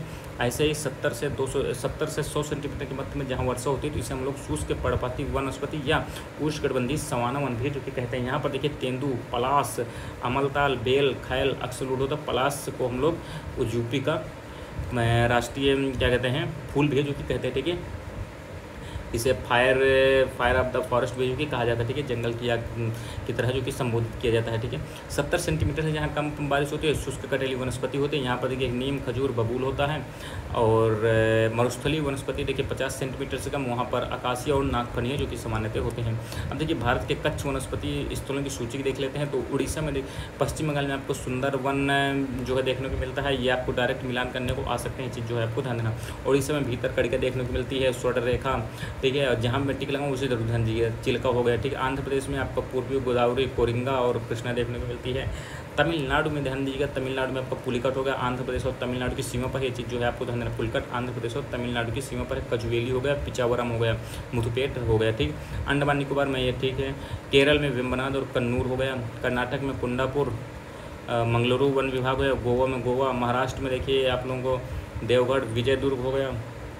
और गुजरात में देखिए कच्छ की खाड़ी, खंबात की खाड़ी और डूमस उभर, ठीक। भारत में देखिए मूंगा चट्टान स्थल कौन कौन से हैं, यानी जो आपके मैंग्रोव कोरल रीफ्स पाए जाते हैं, ठीक है, मैंग्रोव नहीं, कोरल रीफ्स की बात करें तो कोरल रीफ्स आपको ये तो आपको पता होगा कि सबसे ज़्यादा कोरल रीफ्स कहाँ पर पाई जाती हैं, तो आपको ऑस्ट्रेलिया वाला जो है ना पूर्वी वाला एरिया है वहाँ पर पाई जाती हैं। अब भारत की बात करें तो कच्छ की खाड़ी, मन्नार की खाड़ी, अंडमान निकोबार द्वीप समूह और लक्षद्वीप में जो कि देखने को मिलती है, चीज़ जो है आपको ध्यान देना है। देखिए यूकेलिप्टस को हम लोग पारिस्थितिकी तंत्र का जो है आतंकवादी है जो कि कहते हैं। क्यों कहते हैं, तो भाई साहब पानी जिस एरिया में लगता है पानी की बर्बादी, पानी को पूरा सोख लेता है, ठीक है। ये गुंडा आदमी है, ठीक है, पारिस्थितिकी इकोलॉजी के क्षेत्र में ये भाई का गुंडा है। ये सब पूरा का पूरा पानी जो कि खुद पी लेता है, ये चीज़ जो है आपको ध्यान देना है। और अगल बगल जो भी खेती होती है सब बर्बाद कर डालता है। अब देखिए उष्णकटिबंधीय सदाबहार पर्णपाती वन जो होते हैं 900 मीटर तक होते हैं। इसके बाद देखिए उपोष्णकटिबंधीय आर्द्र पर्वतीय वन जो होते हैं ये 900 से 1800 मीटर के आसपास तक जो कि होते हैं। इसके बाद देखिए इसके ऊपर यदि आप जाते हैं तो समशीतोष्ण आर्द्र पर्वतीय वन होते हैं। देखिए उष्णकटिबंधीय आर्द्र पर्वतीय वन जो होते हैं इसे हम लोग सोलास फॉरेस्ट है जो कि कहते हैं, ये चीज़ जो है आपको ध्यान देना है।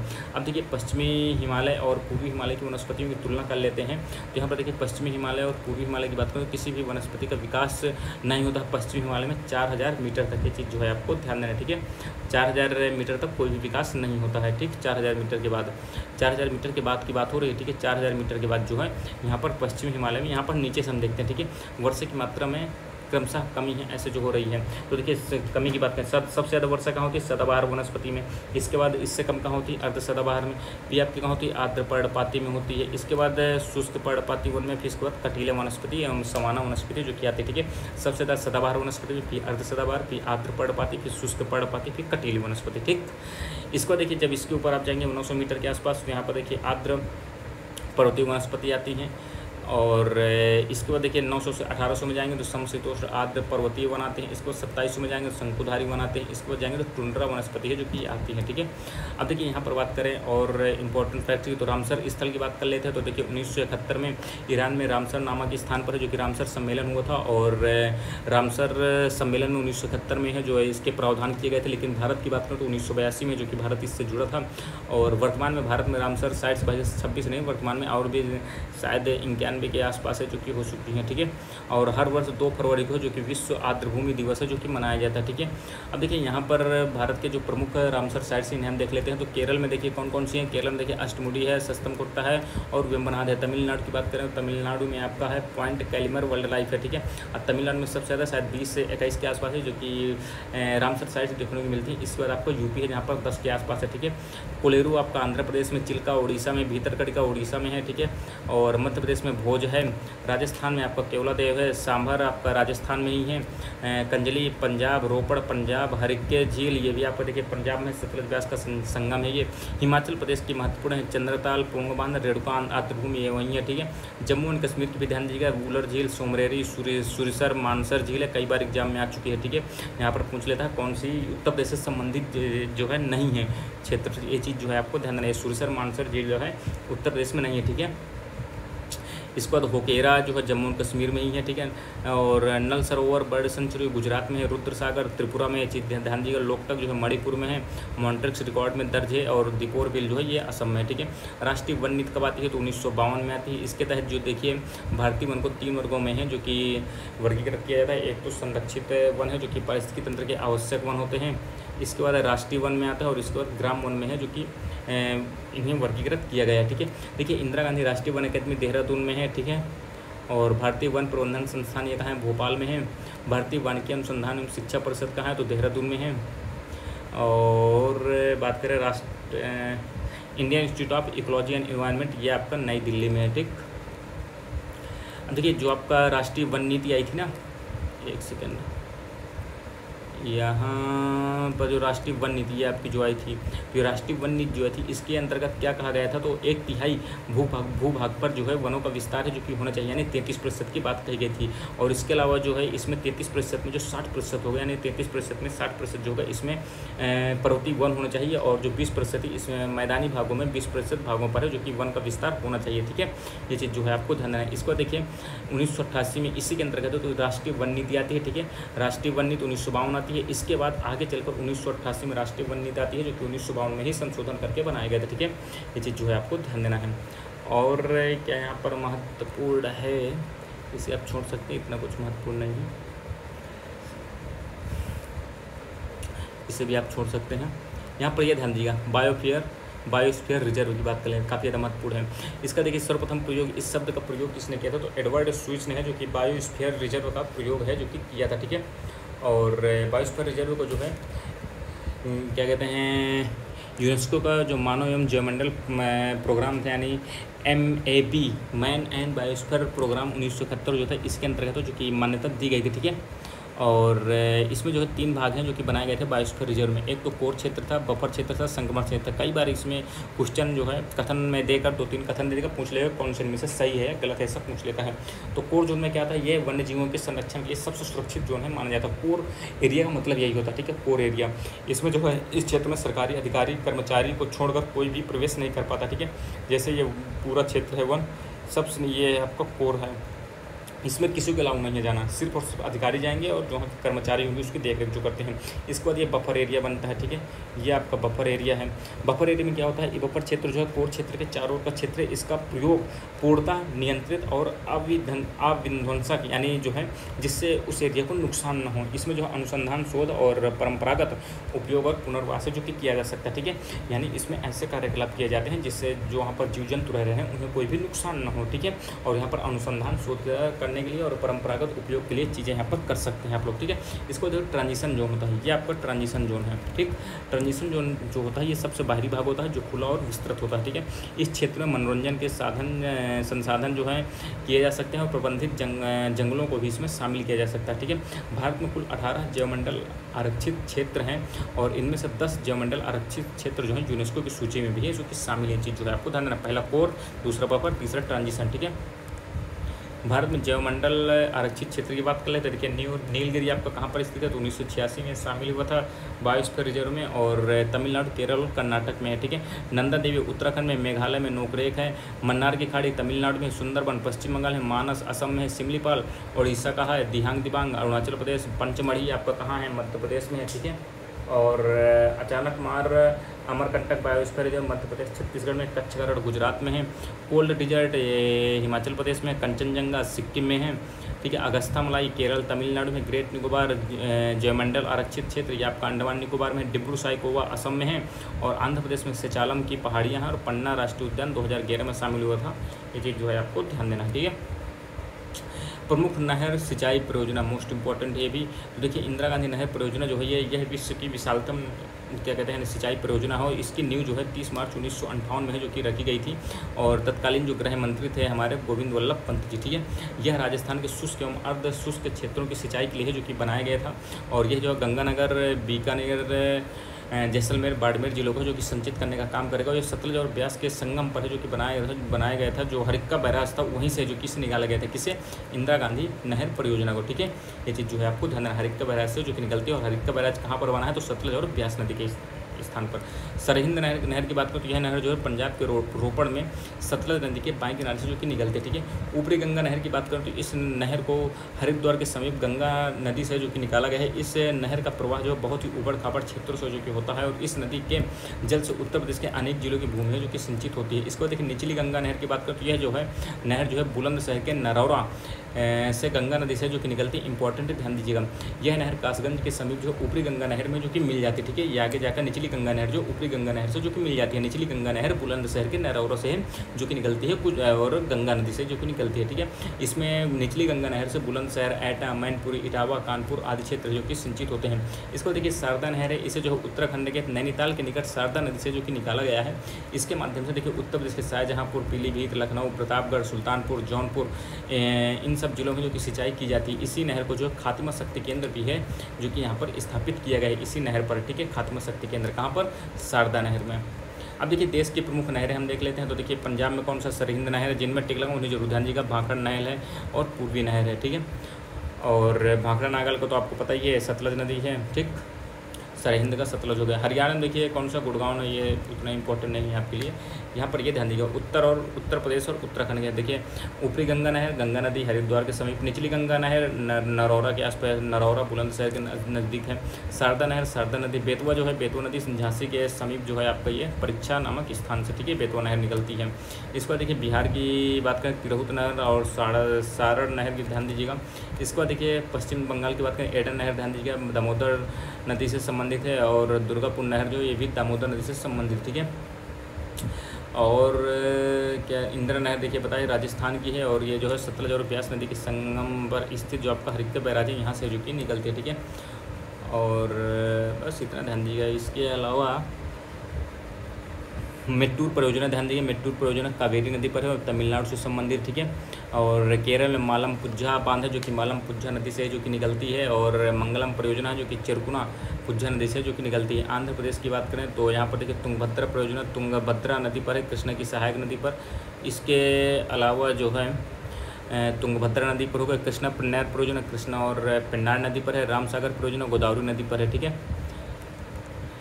इसके बाद जो है ये सब चीज़ें उतनी इंपॉर्टेंट है। प्रमुख सिंचाई ये मैंने आपको तो बता दिया, ठीक है, ये भी आपको बता दिया, ठीक है। भारत में देखिए सिंचाई की आधुनिक विधियाँ बहुत इंपॉर्टेंट है, ये चीज़ जो है आपको ध्यान देना है। अब देखिए इस सिंचाई पद्धति से जो है पानी के पौधों की जड़ों पर बूंद बूंद करके टपकाया जाता है, किसमें, ड्रिप इरिगेशन की बात हो रही है। इसमें होता क्या है, पानी को जो है पौधों की जड़ों पर बूंद बूंद है जो कि टपकाया जाता है, ये इसे हम लोग टपक सिंचाई या बूंद सिंचाई भी कहते हैं। इसकी खोज जो है इजराइल के द्वारा है जो कि की गई थी, ड्रिप इरिगेशन। इससे होता क्या है, फसल को पानी जो है धीमी गति से मिलता है और रोजाना या एक दिन छोड़कर है जो कि दिया जाता है। परंपरागत जो सतही सिंचाई होती है इसकी तुलना में ड्रिप सिंचाई के द्वारा जो होता है इसमें कम जल में ही अधिक भूमि है जो कि सिंचित हो जाती है, क्योंकि इस विधि से जल को पाइपों के जाल के द्वारा है जो कि सीधे पौधों की जड़ों तक है जो कि पहुंचाया जाता है, और इससे पानी की भी बचत होती है। ये चीज़ जो है आपको ध्यान देना है, ठीक है। त्वरित सिंचाई लाभ कार्यक्रम 1996-97 में जो कि स्टार्ट होती है, ये चीज़ जो है आपको ध्यान देना है। अंतर्राज्यीय नदी जल विवाद अधिनियम आपका कब आता है, 1956 में जो कि पारित किया जाता है। पाकिस्तान में जो सिंधु नदी जल समझौता है पाकिस्तान से जो हम लोगों ने किया है, 19 सितंबर 1960 को जो कि किया गया था। इससे क्वेश्चन 100% बनने के चांस है इस बार, ठीक है।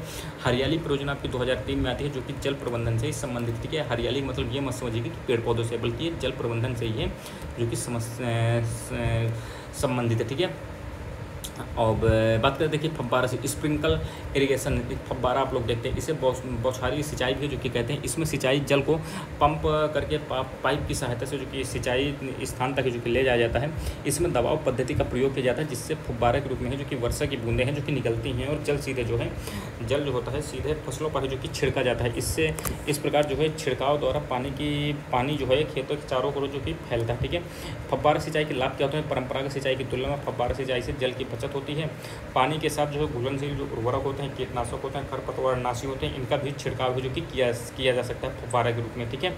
और सिंचाई के लिए नाली मेड़ बनाना और उनके रखरखाव की आवश्यकता है, इसमें नहीं पड़ते, ठीक है, और श्रम बल की भी इससे बचत हो जाती है, ठीक है। फव्वारा सिंचाई की बात करें तो ये देखिए, तेज़ हवा में सिंचाई करने पर पानी के वितरण असमान हो जाता है। पानी साफ होना चाहिए, उसमें रेत कूड़ा आदि नहीं होना चाहिए, अन्यथा कूड़ा फव्वारों वाले पाइप में है जो कि फंस जाता है, ठीक है। ये चीज़ जो है आपको ध्यान देना है, ठीक है। ड्रिप सिंचाई के भी लाभ देख लेते हैं। तो ड्रिप सिंचाई में देखिए, पेड़ पौधों को नियमित जरूरी मात्रा में पानी जो है मिलते रहना चाहिए और पानी की इससे बचत भी होती है। इस पद्धति से सिंचाई के कारण मृदा में लवणीकरण और खरपतवार की समस्या जो कि उत्पन्न नहीं होती, क्योंकि पानी की मात्रा जितनी ज़रूरत उतनी बच जाती है। यदि जब पानी की मात्रा ज़्यादा हो जाएगी तो वहीं पर खरपतवार और क्या कहते हैं लवणीकरण है जो कि होता है, ठीक है। इस विधि में असमतल जमीन पर भी फसलों को जो है आसानी से सिंचित किया जा सकता है, ठीक है। अब देखिए, सरफेस इरिगेशन की बात करें तो भारत में जो अधिकतम कृषि योग्य क्षेत्र है वहाँ पर जो है आपका यही सरफेस इरिगेशन है जो कि की जाता है, जैसे नहर, नलकूप, तालाब, कुआं द्वारा खेतों में जल का वितरण इसी से जो कि किया जाता है, ठीक है। ये चीज़ जो है आपको ध्यान है। सतही सिंचाई के लाभ क्या होते हैं, फसलों की पैदावार में बढ़ोतरी होती है, उर्वरक उपयोग में दक्षता में वृद्धि होती है। इससे समस्याएं क्या होती हैं, सबसे पहले तो पानी का अत्यधिक नुकसान होता है और अधिकतर जल का जो है ज़मीन में रिसकर वाष्पीकरण है जो कि हो जाता है, ठीक है, और नुकसान ज़्यादा होते हैं इससे, ठीक है।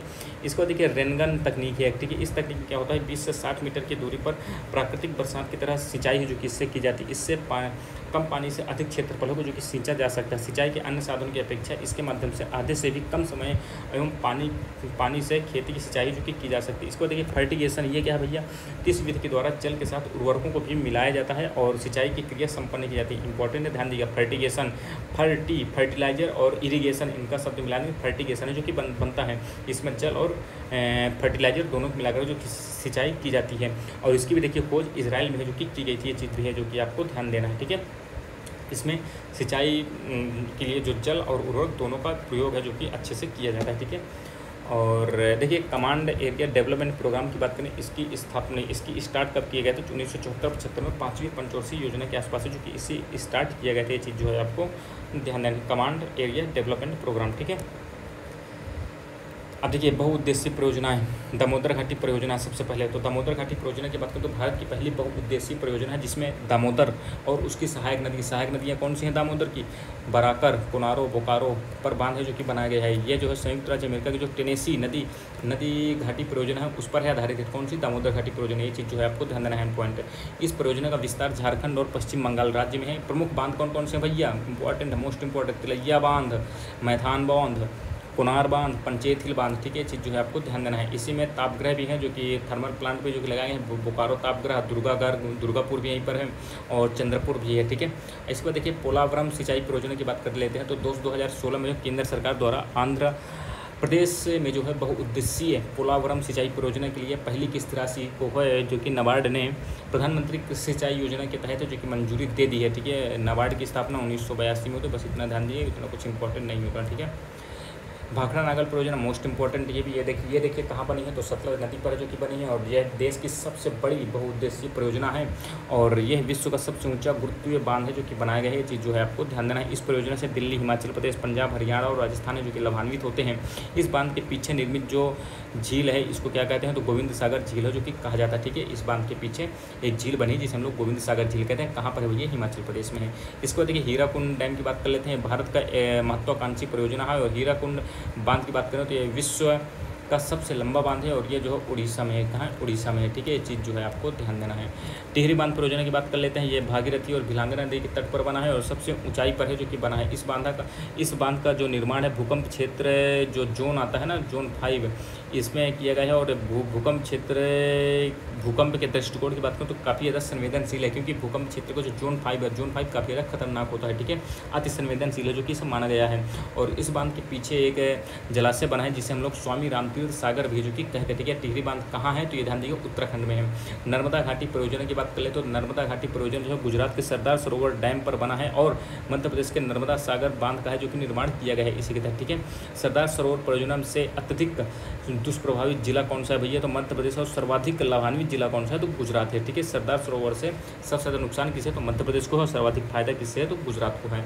ठीक है, सरदार सरोवर परियोजना मध्य प्रदेश, गुजरात, महाराष्ट्र और राजस्थान की संयुक्त परियोजना है। अब देखिए यहाँ पर हम देख लेते हैं, तो देखिए भाखड़ा नागल परियोजना सतलज नदी पर है, और लाभान्वित राज्य कौन कौन से हैं, तो हरियाणा, पंजाब, हिमाचल प्रदेश, राजस्थान। हरियाणा, पंजाब, हिमाचल प्रदेश और राजस्थान।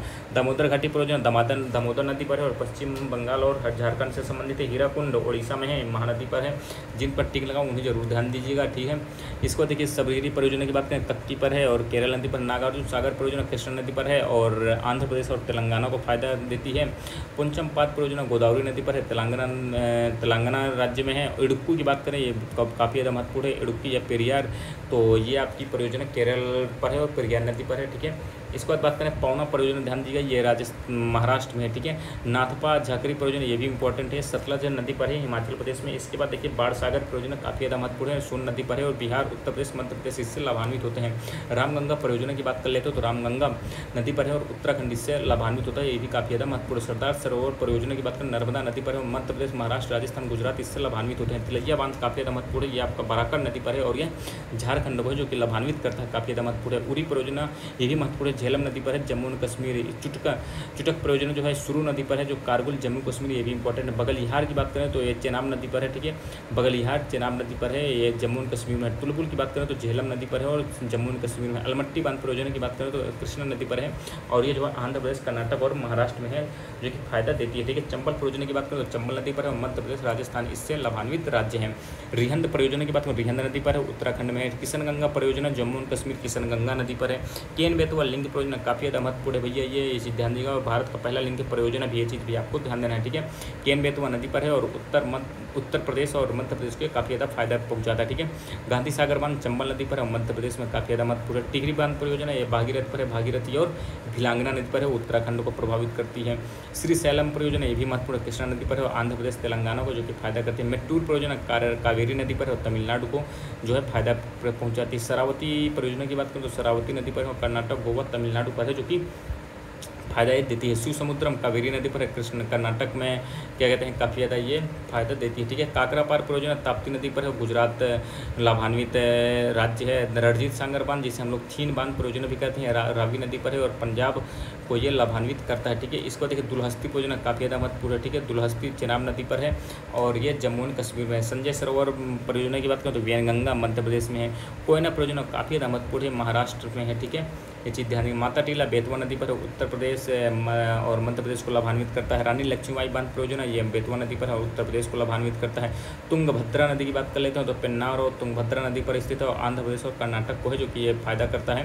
घाट प्रभा परियोजना की बात करें तो घाट प्रभा नदी पर है, और कर्नाटक को लाभान्वित करता है। उकाई परियोजना काफ़ी ज़्यादा महत्वपूर्ण है, ताप्ती नदी पर है, गुजरात को लाभान्वित करता है। साबरमती परियोजना ये भी महत्वपूर्ण है, साबरमती नदी पर है, और गुजरात को जो कि लाभान्वित करता है।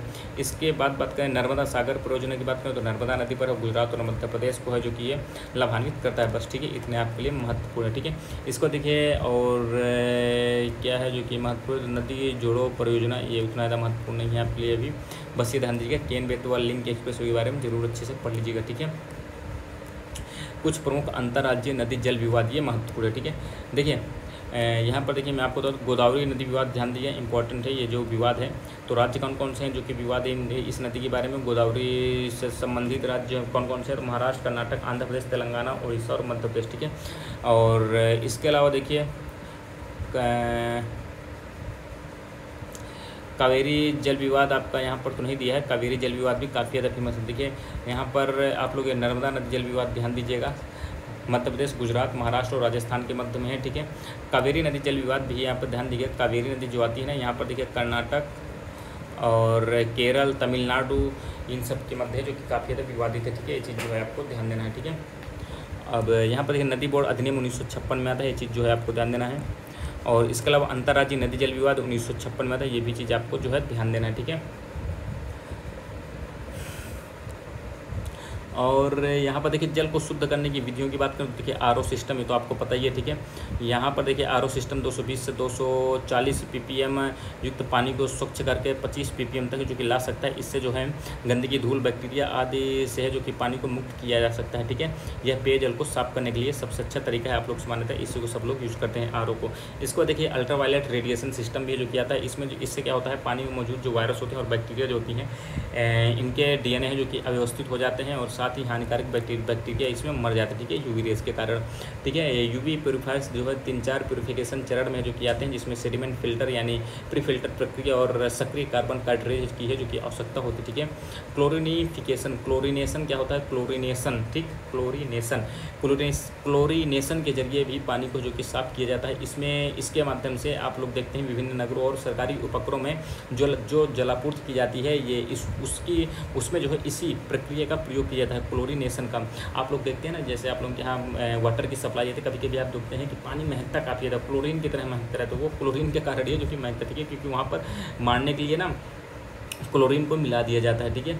और इसमें पानी शुद्ध होने के साथ साथ उसमें रंग और सुगंध भी है जो कि परिवर्तित हो जाता है। सुगंध आप लोग देखते हो, वो सुगंध कह रहे हैं, मुझे तो गंध लगती है, ठीक है, तो वो भी मिलाया जाता है, ठीक है।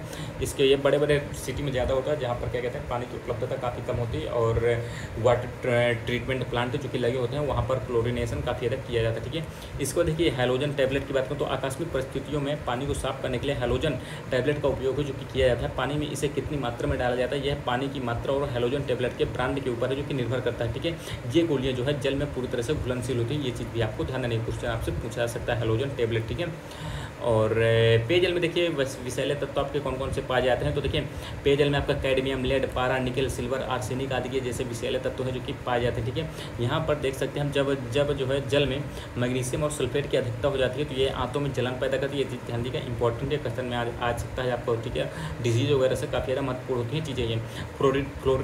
फ्लोराइड की अधिकता से जो है आपको फ्लोरोसिस नामक बीमारी हो जाती है, ठीक है। और देखिए पारा से मिनीमाता रोग हो जाता है, लेड से और आपका कैडमियम से कौन सा होता है, यहाँ पर देखिए पारा से तो आपका मिनीमाता रोग होता है, ठीक है। कैडमियम से कौन है, कैडमियम से इटाई रोग हो जाता है, ठीक है। ये चीज़ जो है आपको ध्यान देना, ठीक है, कैडमियम के कारण से। अब और क्या महत्वपूर्ण है, देखिए स्थानांतरीय कृषि के बारे में देख लेते हैं, राज्य और स्थानांतरीय कृषि। यहाँ पर देखिए ये चीज़ ध्यान दीजिएगा, जल में आर्सेनिक का मान्य स्तर।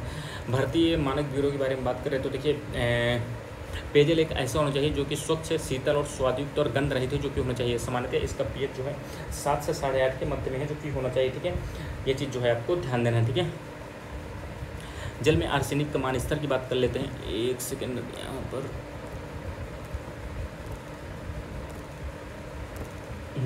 जल में आर्सेनिक की मात्रा की बात कर लेते हैं तो भारत मानक ब्यूरो ने प्रति लीटर जल में 0.05 मिलीग्राम आर्सेनिक को मानव जीवन के लिए सुरक्षित है जो कि माना है, ठीक है। जबकि WHO यानी विश्व स्वास्थ्य संगठन ने जो है इसके लिए 0.01 मिलीग्राम है जो कि माना है, ठीक है। तो भारत में देखिए, भारत के जो माना कि 0.05 पर मिलीग्राम मानते हैं आर्सेनिक होना चाहिए, तो वो नुकसानदायक नहीं है, इससे अधिक नहीं होना चाहिए।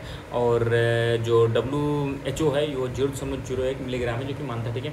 आर्सेनिक से खतरे क्या होता है, तो जल में आर्सेनिक की मात्रा बढ़ने पर कैंसर होता है, लीवर फाइब्रोसिस हो जाता है, हाइपर पिगमेंटेशन जैसी लाइलाज बीमारियां हैं जो कि हो जाती हैं, ठीक है। स्थानांतरित कृषि की बात कर लेते हैं तो देखिए उत्तर पूर्वी राज्य में झूम या झूमिंग कृषि है जो कि हम कहते हैं, ठीक है। स्थानांतरित कृषि के स्थानीय नाम हैं, ठीक है। उड़ीसा में पामाडिब्बी और कुमान डिंगरा भी कहते हैं। राजस्थान में क्या कहते हैं, वात्रा, वालरे, वालतरे भी कहते हैं। आंध्र प्रदेश में पोंडू या पेंडा कहते हैं। मेघालय में बोगमा कहते हैं। पश्चिमी घाट में देखिए कुमारी कहते हैं। झारखंड में कुरुआ कहते हैं। खिल, ये भाई सब खिल क्या है, उल्टा नाम दे दिया है। हिमालय क्षेत्र में इसे खील कहते हैं, ठीक है। यहाँ पर हिमालय होना चाहिए, यहाँ पर खील होना चाहिए। हिमालय क्षेत्र में खील कहते हैं। पामलू, ये भी देखिए उल्टा दिया है भैया। मणिपुर में पामलू है, ठीक है। मणिपुर में पामलू, ये चीज़ जो है आपको ध्यान देना है। और छत्तीसगढ़ का जो बस्तर जिला है और अंडमान निकोबार द्वीप समूह, यहाँ पर दीपा नामक है, ठीक है। तो ध्यान दीजिएगा, दीपा छत्तीसगढ़ का बस्तर जिला और अंडमान निकोबार द्वीप समूह में दीपा नामक जो झूम कृषि जो होती है, यानी स्थानांतरित कृषि। पूर्वा झारखंड में होती है कुमारी, पश्चिमी घाट में मेघालय में बोगमा होती है, आंध्र प्रदेश में पोडू या पेंडा होती है, राजस्थान में वात्रा वालतरे या वालरे जो भी नाम आए, ठीक है। मध्य प्रदेश या छत्तीसगढ़ में कई बार एग्जाम में आ चुका है ये, ठीक है। डिप्पा, डहिया, बेबर, ये आपके मध्य प्रदेश में। उत्तर पूर्व राज्य में झूम, ठीक है। मध्य प्रदेश और छत्तीसगढ़ में डिप्पा, डहिया, वेबर, और उड़ीसा में पामाडिब्बी, कोमान या बिग्रा, राजस्थान में वालतरे, वात्रा, वालरे, आंध्र प्रदेश में पोडू या पेड्डा, मेघालय में बोगमा, पश्चिमी घाट में कुमारी, ठीक है। पश्चिम घाट में कुमारी, झारखंड में पूर्वा और हिमालय के क्षेत्र में खील, मणिपुर में पामलू और छत्तीसगढ़ का बस्तर जिला, अंडमान निकोबार द्वीप समूह, इनमें जो है दीपा, ठीक है। ये चीज़ जो है आपको ध्यान देना है। इसको संविदा कृषि तो आपको पता ही, संविदा पर कृषि होती है, यानी किसी कंपनी को आप लोग दे देते हैं उत्पादन करने के लिए, तो इसे संविदा कृषि कहते हैं, ठीक है। ड्राई लैंड फार्मिंग क्या होती है, इसमें जो शुष्क क्षेत्रीय भूमि होती है, सिंचाई की ये भी नहीं है, जो कृषि की जाती है। यहाँ वर्षा जो है काफ़ी ज़्यादा कम होती है, 75 सेंटीमीटर से कम होती है, ठीक है।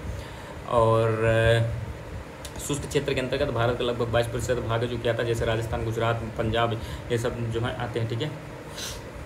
अब देखिए यहाँ पर देखिए सेरिकल्चर रेशम कीट से संबंधित है, एपीकल्चर मधुपालन से है, मधुमक्खी पालन से, विटिकल्चर अंगूर, फ्लोरिकल्चर फूलों का उत्पादन, वर्मिकल्चर केचुआ, पूमिकल्चर फलों का उत्पादन, ओलेरीकल्चर जो है सब्जी का उत्पादन, पिसीकल्चर मछली, हॉर्टिकल्चर बागवानी और हवा में पौधों को उगाना किसमें आता है, एरोपोनिक्स में आता है। हाइड्रोपोनिक्स में क्या होता है, जल में पौधों को उगाना यानी मृदा रहित जो कृषि होती है, ठीक है। और ये भैया ट्रक फार्मिंग, नाम थोड़ा जो भी थोड़ा नाम अटपटे दिखे ना उसे जरूर पढ़ लीजिए करिए। ट्रक फार्मिंग क्या होता है, यहाँ पर देखिए, यहाँ जो है सब्जी, फल और फूलों की खेती करने वाले की नवीन विधि है, जिसमें विशेष प्रकार के ट्रकों का प्रयोग है जो कि किया जाता है, और इस विधि को ट्रक फार्मिंग है जो कि कहते हैं। और ये सामान्यतः संयुक्त राज्य अमेरिका में है जो कि यूज होता है, यानी ट्रक में फार्मिंग करना, ठीक है। ये चीज़ जो है आपको ध्यान देना है। इसको देखिए मिश्रित कृषि होती है, इसमें क्या होता है, जब एक ही स्थान या फलों पर फसल उत्पादन की क्रिया के साथ साथ पशुपालन का भी काम किया जाता है, तो वहाँ पर मिश्रित यानी मिक्स्ड फार्मिंग है जो कि होती है, ये चीज़ जो है आपको ध्यान देना। अब देखिए भारत के प्रमुख फसलें, इसे हम लोग अगली वीडियो में जो कि कर लेंगे, ठीक है।